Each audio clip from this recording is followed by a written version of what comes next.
Y es un placer para nosotros dar inicio a este nuevo espacio donde la idea justamente, como lo dice, es rescatar la historia, llevarles a ustedes un poquito más de lo que es Colonia como departamento y Colonia del Sacramento, que tiene muchos sitios históricos. Pero para eso no lo podíamos hacer solos, teníamos que tener a un especialista. Le damos la bienvenida a Marcelo Díaz Busquiazo, quien, para quien no conoce, es licenciado en Ciencias Militares, también tiene el máster en Ciencias Militares, es un apasionado de la historia, bueno, y ahora, en breve nada más, seguramente, esperando culminar lo que es la licenciatura en Ciencias Antropológicas, opción Arqueología. Bienvenido.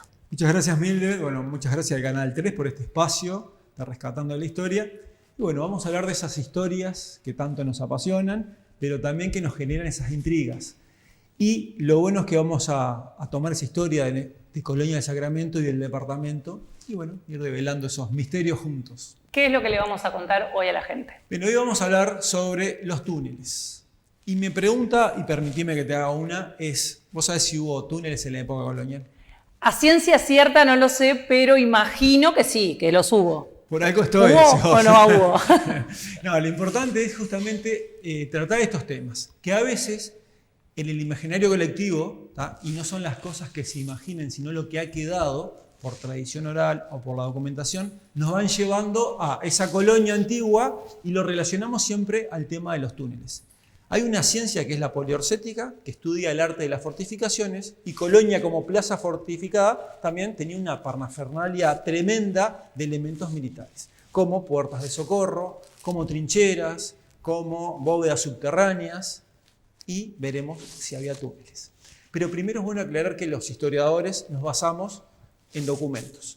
Y siempre el documento no es claramente objetivo, sino está cargado de intencionalidad. La intención que tiene esa persona de mostrarme lo que quiere mostrarme y ocultarme otras cosas. Y la mayoría de los exploradores, de los marineros que venían en esas expediciones, en ese momento, eran analfabetos. Pero sí podían ver las cartas, los mapas e interpretar lo que veían. ¿Y qué veían en esas imágenes? Veían a gigantes en estas tierras. En la entrada del estuario del Río de la Plata veían seres mitológicos, veían peces gigantes con cuernos. Miedo.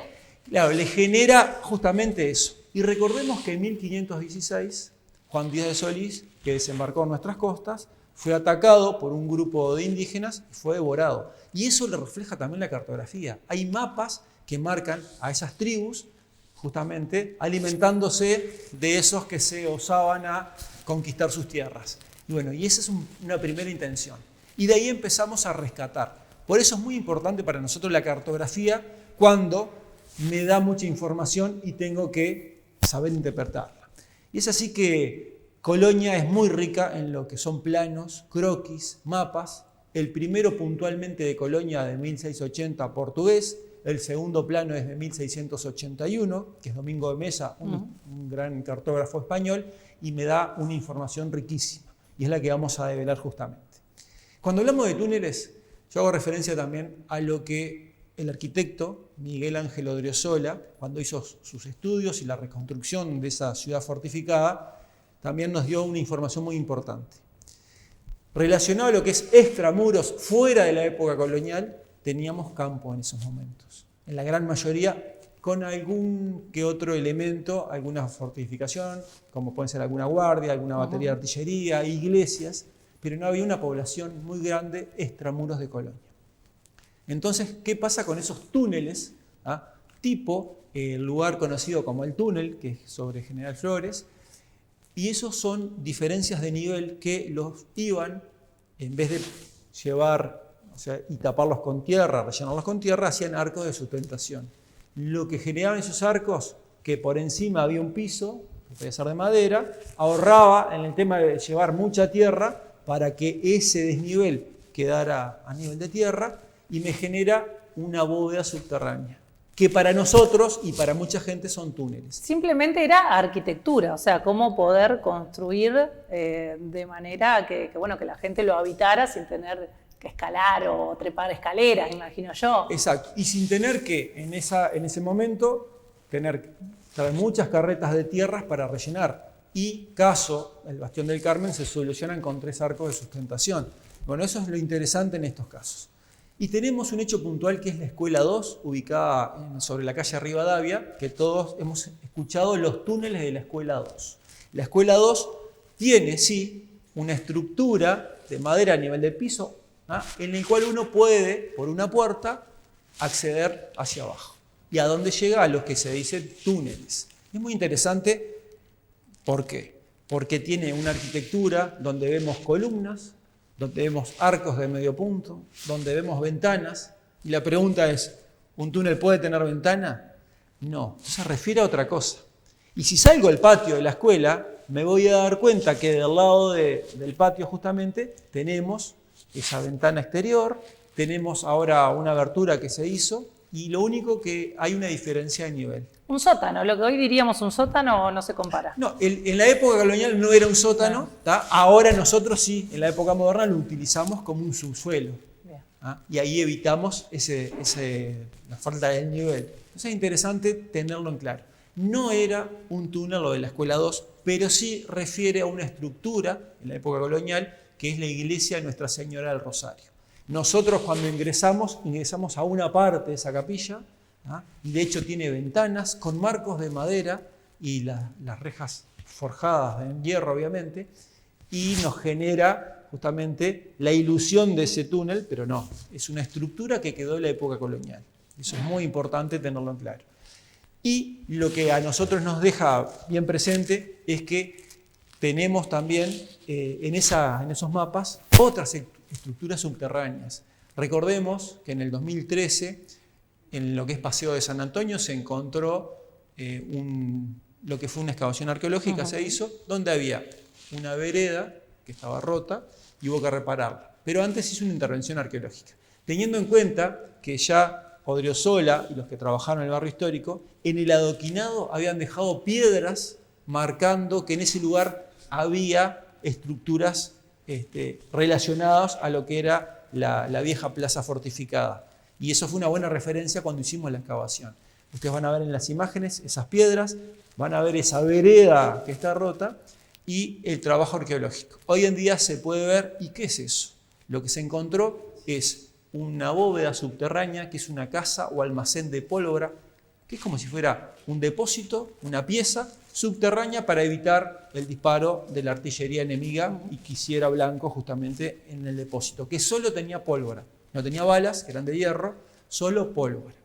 Y es así que en el bastión, que se llama ese lugar Bastión de la Bandera, tenemos estas estructuras que pertenecen a la vieja colonia del Sacramento. Pero no estamos hablando entonces de túneles unidos, o sea, que uno pueda caminar por abajo de Colonia, digamos. No tenemos en esa parte túneles unidos. Tenemos lo del Bastión del Carmen, que son arcos de sustentación, pero sí, acorde a la cartografía, hay una bóveda subterránea todavía que no se ha encontrado en el Bastión del Carmen.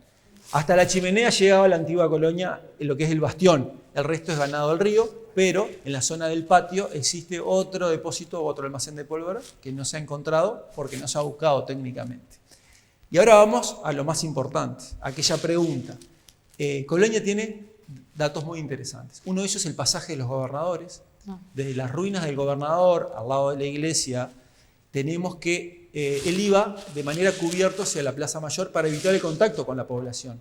Y teníamos un ingreso que actualmente se puede observar, que es un predio privado, y ese pasaje está totalmente registrado en las investigaciones que hicieron cuando la reconstrucción de la colonia, y nos generan lo que se llama el pasaje del gobernador. Se puede acceder, evidentemente que hay dos propiedades que son privadas, pero el recorrido está unido todavía. Y si nos vamos extramuros, vamos a tener, sí, la respuesta a esa pregunta. Hubo un solo túnel que está documentado en Colonia del Sacramento, en 2 documentos, y dice que en la iglesia de Nuestra Señora de la Concepción, la cual poseía túneles, y en otro documento dice la iglesia de Nuestra Señora de la Concepción, la cual tenía una bóveda subterránea. Iglesia con túnel, iglesia con bóveda, lo mismo que en la iglesia mayor también está el conocimiento de la salida de un túnel, que no sabemos la finalidad, que hubo en algún momento, que ya no se encuentra, y eso estaba sobre los Altos de la Concepción, esa iglesia. ¿Dónde es? ¿Dónde son los Altos de la Concepción? Es la pregunta. Los Altos refiere a una altura geográfica en el terreno que es lo que delimita la avenida Artigas. Eso es los Altos de la Concepción.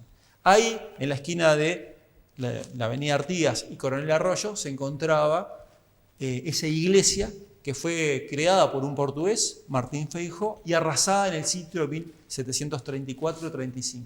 Y con eso se termina nuestro túnel.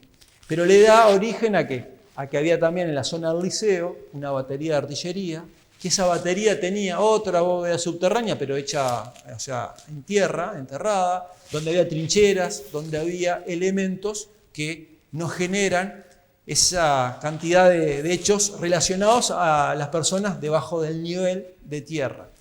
Y otro interesante es cuando hablamos de la zona del Real de San Carlos. Todos conocemos el Parque Hotel, actualmente el Parque Juste, donde se decía que en aquella casa que se incendió relativamente hace poco, existían túneles. Lo que existía ahí son cisternas, un sistema de cisternas que recoge agua, que tiene contacto con lo que era el aljibe, que a su vez recibía los pluviales, como pasaba en muchos de los lugares de esa colonia más moderna, como lo tenemos en una tienda frente a la plaza principal de Colonia, al lado de la jefatura, donde vemos que quedó vidriada, quedó una cisterna de la época colonial, y se unía a través de ductos que en el imaginario me hacen recordar túneles, pero no es así. O sea que si nos preguntan a nosotros qué es lo que hubo en Colonia, si hubo túneles, la respuesta es sí. Hubo uno y sabemos fehacientemente que estuvo sobre Avenida Artigas en la iglesia de Nuestra Señora de la Concepción. Muchísimas gracias, Marcelo, por este primer encuentro que no va a ser el último. Así que, bueno, ustedes ya saben, a la pregunta de si hay túneles o no, hubo uno, el resto es una cuestión de interpretación, si son bóvedas, si son túneles, depende de la función que tuviera también. Pero bueno, para todos nosotros siempre está bueno rescatar ese pedacito de la historia. Y lo importante en este caso es atender a todos aquellos que tienen datos, informes, interpretarlos y antes de dar una respuesta justamente evaluar toda esta situación. Así que es un tema que siempre está latente. Nos vamos a un nuevo corte en este informativo. A la vuelta retornamos con otras noticias.